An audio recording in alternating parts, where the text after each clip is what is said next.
and today I am going to be deep conditioning my hair. First and foremost, if you like this video, like and subscribe to my channel. Follow me on Instagram at naturally_Carlissa. Also follow my new mental health page, Self Love Lissa. Everything's at the bottom. Today I'm going to deep condition, like I just said, but I'm going to be using, look, I low-key have been using Honey's Handmade, like especially their deep conditioners. They had a sale, buy one get 3 free, and they range from like $16 to $18. So I picked up the 007 Orange Olive and Agave Conditioning Hair Mask. I don't know if y'all can see that.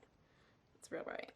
And then I also got the Elderberry and Black Seed Babassu Growth Enriched Hair Mask. I got 2 of these and then ended up getting one of the orange ones. So since I have 2 of these, let's go ahead and go with that one. Alright, so if you watched my last video, I switched the background because I was 8 years old when I found out this camera is not really for zooming in, zooming out, like sitting back far. It's for being all up close and personal and having a blurred background. So I like this better. But anyways, if you watched my last video, you saw that I was saying how my hair had been falling out really, really badly. So I stopped taking the sea moss pills and continued with everything else. I took my maca root out too. And this is how much hair I lost while I was, it's trying to focus on me, yeah. This is how much hair I lost when I was washing my hair. This is a big step as opposed to the big wad of hair that I usually lose while washing my hair. Okay, so it has a little floral minty smell. This is the thickness of it. It's not that thick, it's a little bit more, the consistency is in. I moved again because that black curtain was in the way and it wasn't giving me life. I'm gonna spray my hair again with some water just because I'm outside of the shower and I don't want to lose any unnecessary hair from my hair drying out. What I also wanted to talk about today is a topic of what do you do, or how do you determine the things that you can and cannot control in your life, and how does it affect you? I think first we should talk about the things that you can control. So some of the things that you can control, your mood when you wake up in the morning. You can control what you eat for breakfast. You can control the friends that you hang around. What else can you control? You can control your edges. There's edge control. But some of the things that you can't control the lottery. You can't control how other people will react to the things that you say. Okay, got a little slippage. I'm multitasking here, people.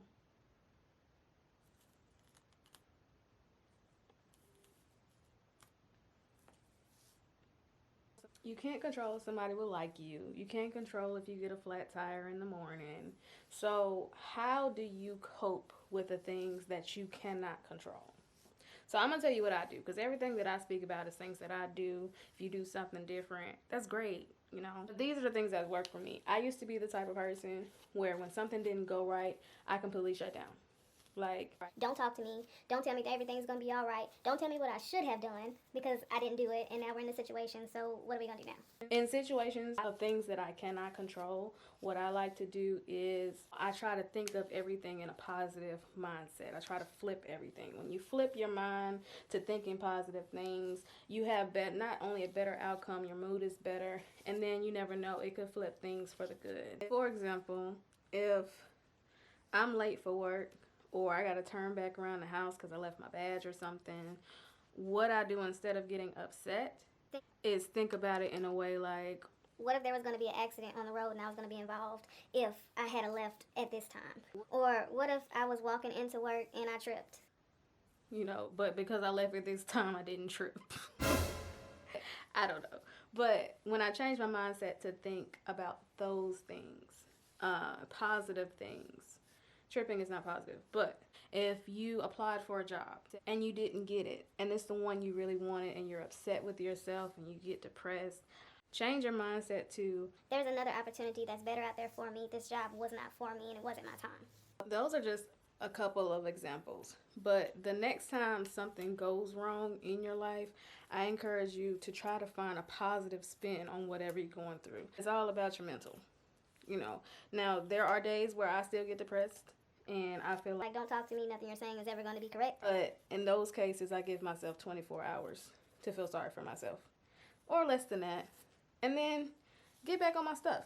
I don't let it bring me down. You can't let it bring you down, and you can't. And the good thing about the job that I have is I work in a hospital. I can't take my emotions into my job to my patients because they're sick. They're in the hospital. They're missing holidays. They're missing their families. You know, some of them are dying.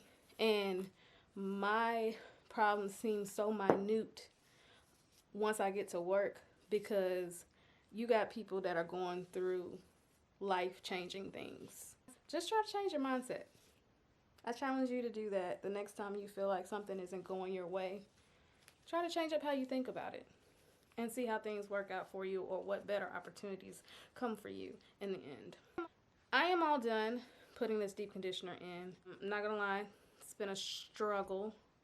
I think it's my hair. It's just my hair. I'm gonna show y'all exactly how much hair I've lost. And if you haven't noticed, I'm not using my Felicia Leatherwood brush. I'm gonna stick to using that brush strictly for detangling, like for styles, for curl clumpage and stuff, because when I'm using it to put in like deep conditioner and stuff, I'm just pulling out excess a lot of hair. This is the amount of hair that I've lost while putting this deep conditioner in, and honestly, this is not as bad as it's been.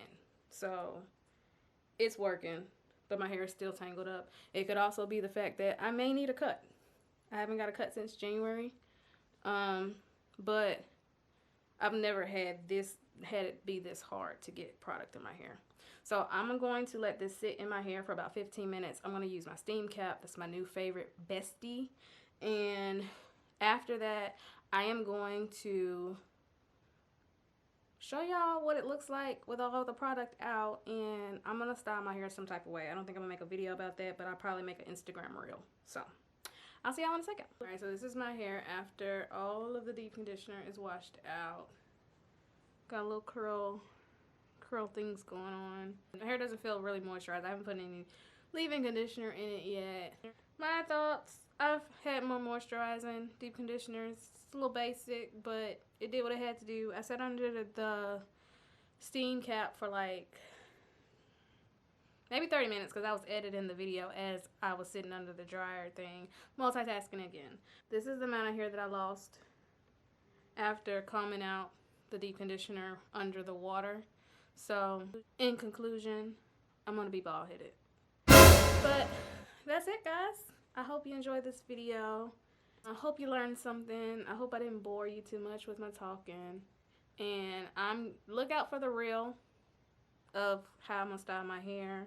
Make sure you're following me on all my social media platforms. I have a link tree in my bio in my Naturally Carlissa page and on my Self Love Lissa page that has all of my social media handles. Be there or be square, because if you're a square, you're not in the circle and you don't want to have sharp edges. That's all I got for you, people. I'll see you on the next video.